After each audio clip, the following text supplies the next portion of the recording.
जिंदगी समझ में आए तो अकेले में मेला, और ना समझ में आए तो मेले में भी अकेला। जिंदगी समझ में आए तो झमेले में भी अकेला, और ना समझ में आए तो अकेले में भी झमेला। जिंदगी समझने का मार्ग जिनवाणी बताती है। गृहस्थ का जीवन कैसा होना चाहिए ये श्रावकाचार सिखाता है। साधु का जीवन कैसा होना चाहिए ये मूलाचार सिखाता है। अध्यात्ममय जीवन कैसे होना चाहिए ये समय सार सिखाता है। और जीवन का अवसान कैसे होना चाहिए ये भगवती आराधना सार सिखाता है। मरण कंडिका जैसा एक सुंदर ग्रंथ पढ़ रहे हैं और इसमें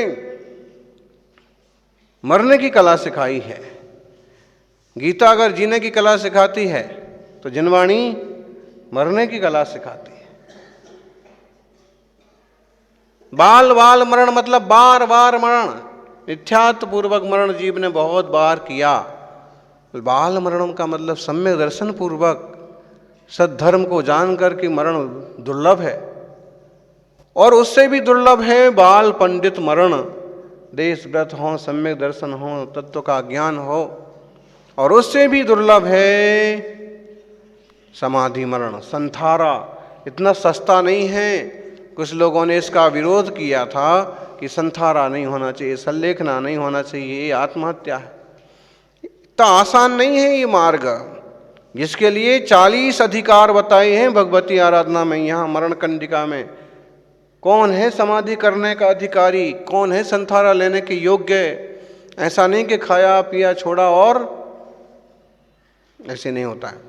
सबसे पहला अधिकार है अर्ह अधिकार।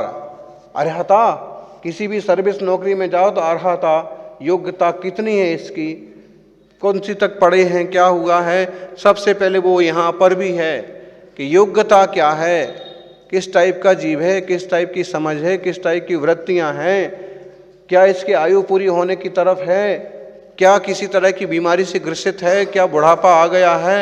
ये सब चीज़ें परख ली जाएंगी और फिर जाके उसको संलेखना समाधि संथारा की अनुमति मिलेगी। दूसरा है लिंग, जो इस मार्ग पर बढ़ता है उसका चिन्ह, उसकी प्रवृत्तियां बाहर से भी शुद्ध होना चाहिए और भीतर से भी शुद्ध होना चाहिए। अगर मुनिराज की अवस्था है तो पीछे कमंडल शास्त्र के अलावा कुछ नहीं होगा। महाव्रतों के साथ साथ महान साधना का रूप होगा। ये लिंग हो गया। और शिक्षा, शिक्षा श्रुत ज्ञान का अभ्यास कितना है, इसको तत्व ज्ञान कितना है, इसकी समझदारी कितनी है। किसी बुद्धू को दे दिया संथारा और बीच में ही भाग खड़ा हुआ तो संघ की भी, समाज की भी और खुद की भी, धर्म की भी बदनामी। इसलिए शिक्षा, शिक्षित कितना है उसको शिक्षा दो पहले। फिर विनय, इसमें विनय आदि गुण है कि नहीं। दर्शन ज्ञान विनय, ज्ञान विनय, चारित्र विनय, तप विनय, गुरुजनों का विनय, विनम्रता है कि नहीं। कोई अकड़ू हो उसके जीवन में धर्म नहीं आ सकता है, तो विनम्र भी होना चाहिए। फिर समाधि, समाधि का मतलब यहाँ पर समता भाव। इसकी समता कितनी अच्छी है। ये बात बात में गुस्सा तो नहीं होता है, बात बात में उलझता तो नहीं है। कुछ लोग ऐसे होते हैं कि उनकी शुरुआत ही गाली गलौज से होती है। कुछ लोग होते हैं कि वो उलझने में ही मजा समझते हैं, उलझा देंगे। ऐसा तो नहीं है। समता, समाधि, अनियत विहार, पद विहारी होना चाहिए। परिणाम, अपने बुरे विचारों की आलोचना करने वाला हो।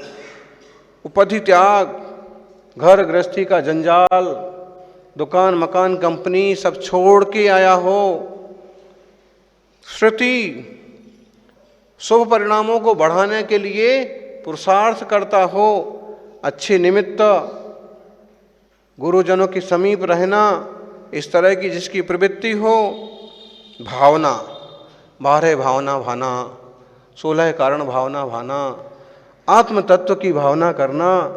अकेला देह में नहीं हूँ, देह तो एक कुटिया की तरह है, इसमें रहने वाला चेतन तत्व मैं आत्मा हूँ आनंदनु धाम छूं, ज्ञाननु गोदाम छूं। ये भी भावना। सल्लेखना, अब सल्लेखना का अर्थ लोग सीधा मरण करते हैं, मरण नहीं है। सल्लेखना का मतलब होता है, सल्लेखना संथारा समाधि मरण एक अर्थवाची है, लेकिन फिर भी थोड़ा थोड़ा अंतर है। सल्लेखना माने सतलेखना, अच्छी तरह से लेखन करना, घटाना, खत्म करना। किसको? कसाय को और काय को। शरीर को भी छीण करो और विकारों को भी छीण करो। शरीर सूख के कांटा हो गया और विकार बढ़ गए तो कोई मतलब नहीं, बोले सल्लेखना होना चाहिए। और संथारा होता है कि जब वह एक स्थान स्वीकार करके सब त्याग करके वहाँ विराजित हो जाता है, जब तक आयु पूरी ना होगी। संथारा। दिशा, तो अगर ये जो है ये आचार्य महाराज ऐसे कर रहे हैं सल्लेखना समाधि, तो वो अपना पद वगैरह दूसरे को दे देंगे, बता देंगे, संघ को समझा देंगे कि भैया अब इनके हिसाब से चलना। और क्षमणा, सबसे क्षमा करो, सबको क्षमा करो, सबसे क्षमा, सबको क्षमा। ओम नमः। अनुशिष्टि, अनुशिष्टि में शिक्षा दी जाती है, समझाया जाता है। अभी रोज रोज भी हम अगर एक आध दो बातें बोलते हैं या कुछ कभी कठोर वचन भी आ जाते हैं, तो अनुशिष्टि है कि ऐसा करने से ठीक रहेगा, ऐसा नहीं करो, ये नुकसानदायक है, ये अनुशिष्टि। परगणचर्या, फिर सल्लेखना समाधि करने वाले मुनिराज दूसरे गण में चले जाते हैं, दूसरे साधुओं के सानिध्य में चले जाते हैं, क्योंकि यहाँ थे तो सबसे परिचय था। कोई ऊंचा नीचा करेगा तो विकल्प होगा, और सब को छोड़ के कहीं और चले गए तो अपने शांति से परिचय ही नहीं है, किसी को क्या बोलना, क्या लेना देना, परिणाम संभालना है। मार्गणा, योग्य स्थान की, योग्य आचार्य की, योग्य संघ की खोज करना, मार्गणा। सुस्थित, जो आचार्य अपना ज्ञान ध्यान में लीन हो, औरों का उपकार करने में सक्षम हो, औरों का भी मार्गदर्शन कर सकते हो, वो सुस्थित कहलाते हैं। उपसर्पण, ऐसे आचार्य के पास जाना, समाधिमण की प्रार्थना करना, उनके लिए समर्पण कर देना। परीक्षा, फिर वो संघ आपकी परीक्षा करेगा कि ये सच में समाधि करने की भावना वाले हैं कि शरीर के प्रेमी हैं, खाने के लोभी हैं, ख्याति लाभ के भूखे हैं। भूख अकेली खाने की नहीं होती है, आदमी को जब तक पेट खाली होता है तो भोजन की भूख होती है, और पेट भर जाए तो नाम की भूख होती है। भोजन की भूख तो एक बार मिट जाती है, लेकिन नाम की भूख नहीं मिटती है। तो परखते हैं, दोनों एक दूसरे को परखते हैं, ये कहलाता है परीक्षा निरूपण। प्रतिलेख, प्रतिलेख माने विचार कर लेना, प्रतिलेखन कर लेना कि यहाँ समाधि अच्छे से होगी कि नहीं, यहाँ संग शांति से रह पाएगा कि नहीं, कोई विरोध में खड़ा तो नहीं हो जाएगा, कोई देश काल परिस्थिति तो नहीं बदल जाएंगी, कोई आक्रमण वगैरह तो नहीं हो जाएगा। ये सब विचार करके फिर, ताकि परिणाम शांत बने रहें। प्रक्षा, जब ऐसा कोई छपक आता है तो संघ के आचार्य पूछते हैं कि इन्हें संथारा दें कि नहीं, इन्हें सल्लेखना के लिए संघ में शामिल करें कि नहीं। तो संघ गुरु से कहता है कि आपकी आज्ञा हम सबको शिरोधारी है, आप हमें कार्य बताएं और इन्हें संघ में स्वीकार कर लें। ये प्रक्षा, एक संग्रह, जब संथारा सल्लेखना चल रहा हो तो एक को ही दिया जाता है, 10 जने मरने को तैयार नहीं होते हैं। क्यों? उसमें कौन किसकी वाह्यावृत्ति करेगा, कौन किसको उपदेश देगा।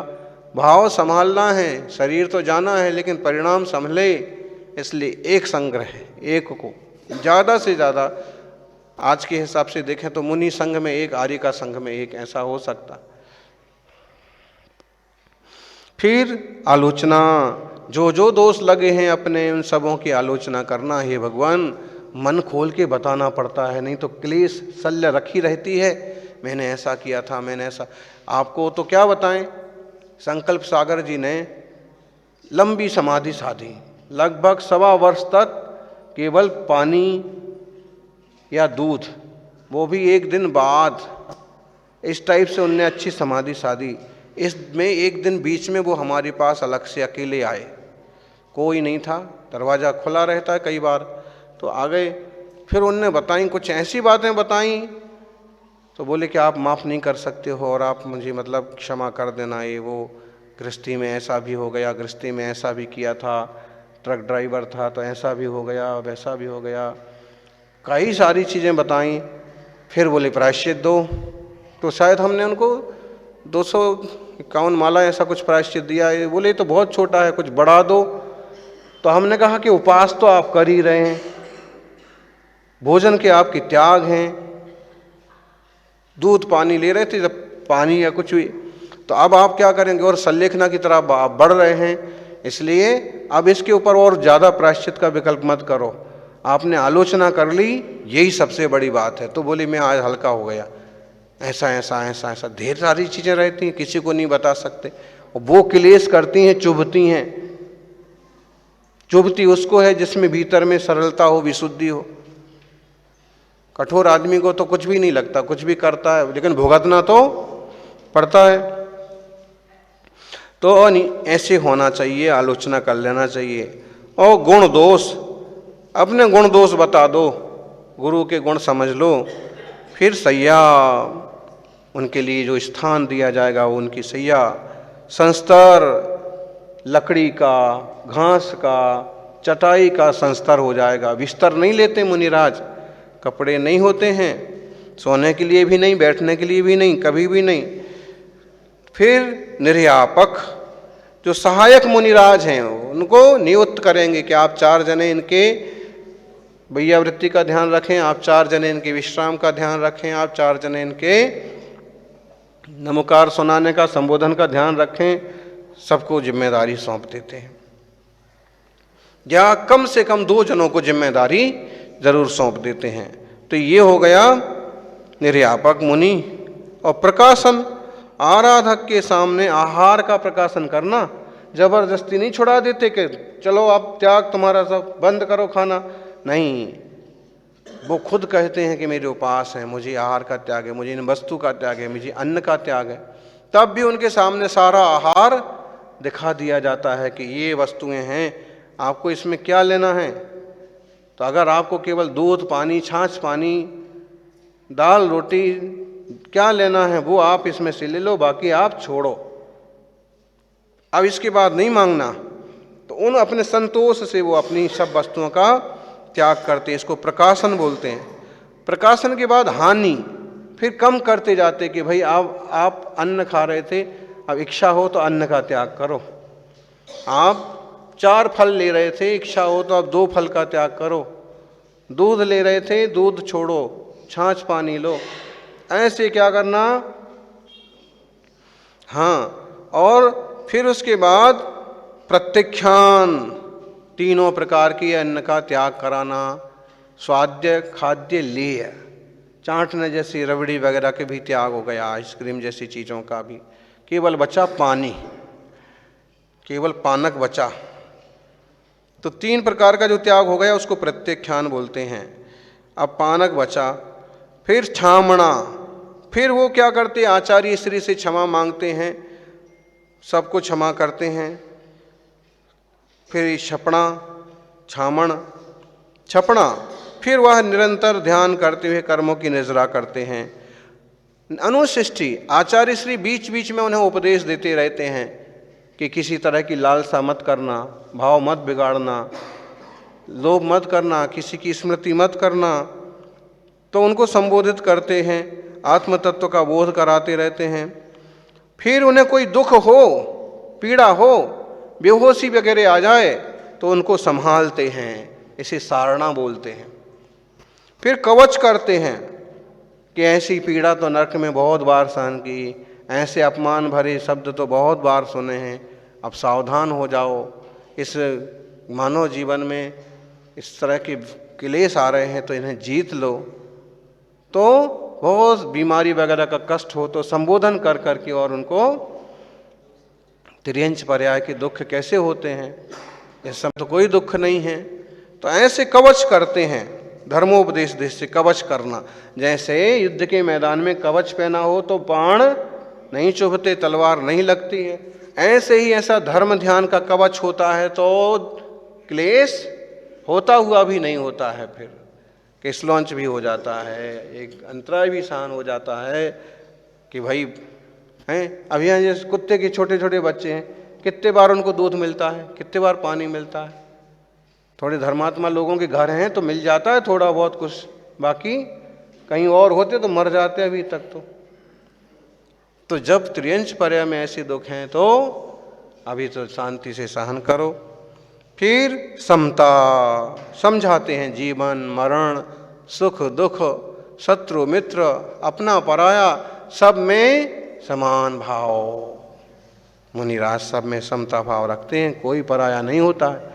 मनीष भाई, कोई गैर नहीं होता है साधु के लिए, सब जीव हैं, सब आत्मा हैं और सब होनहार भगवान हैं, ऐसा। तो शरीर बोसराते हैं। ये शरीर पहले ऐसा होता था कि समाधि हो गई तो जंगल में छोड़ आते थे शरीर, किसी पहाड़ वगैरह पर छोड़ देते थे।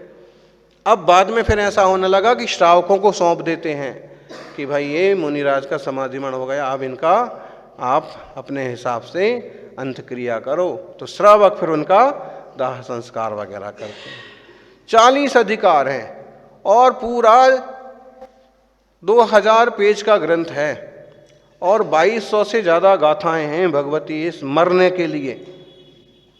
जीने के लिए तो बहुत कुछ है ही है शास्त्रों में, लेकिन ऐसे नहीं मर जाना है कि छोड़ा भोजन और मरे, नहीं, एक सिस्टम है। भोजन नहीं छोड़ना है, उसके पहले विकार छोड़ना है, कसाय छोड़ना है, दुश्मनी छोड़ना है, तब जाके संलेखना समाधि संथारा होता है। ऐसा ही अद्भुत विषय है। अब तो इसको अपन समझें और जीवन में संलेखना समाधि संथारा हो, अच्छी बात है। नहीं तो जब तक अपनी समझ है तब तक कसाय से, विकारों से बचने का पुरुषार्थ करें, जीवन को शुद्ध बनाएं। जय बोलिए 24 तीर्थंकर भगवान की।